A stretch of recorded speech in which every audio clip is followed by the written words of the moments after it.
ফের ভয় ধরানো পরিস্থিতি পাহাড়ে, একদিকে ধস, অন্যদিকে নদীর ভয়ঙ্কর রূপ।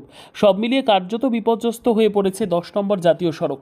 এদিন সকালে দার্জিলিং জেলার ঘন্টে গোলাই সংলগ্ন 10ম মাইল এলাকায় ধস নামে।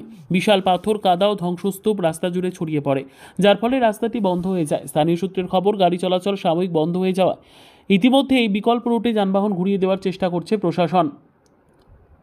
অন্যদিকে টানা বৃষ্টিতে উত্তাল হয়ে উঠছে তিস্তা নদী। কালিম্পং জেলার রবিঝোড়া ও আশপাশের এলাকায় তিস্তার জল গড়িয়ে এসে আছড়ে পড়ছে NH-10-এর ওপর দিয়ে। প্রবল স্রোতে রাস্তার একাংশ ডুবে গিয়েছে। এই গুরুত্বপূর্ণ জাতীয় সড়কে শিলিগুড়ি থেকে সিকিম সাথে কালিম্পংয়ের সঙ্গে যোগাযোগের প্রধান পথ। স্থানীয় বাসিন্দারা জানিয়েছেন, তিস্তার এমন ভয়াবহ রূপ বহু বছরেও দেখা যায়নি। নদীর ধারে থাকা ঘরবাড়ি, দোকানসহ স্থানীয়রা ঝুঁকির মধ্যে রয়েছেন। জেলা প্রশাসন ও বিপর্যয় মোকাবিলা দল ঘটনাস্থলে পৌঁছে পরিস্থিতি সামাল দেওয়ার চেষ্টা করছে। তবে আবহাওয়া দফতরের পূর্বাভাস অনুযায়ী আগামী কয়েকদিন প্রবল বৃষ্টি চলবে, ফলে ধস ও জলস্ফীতির আশঙ্কা আরও বাড়ছে।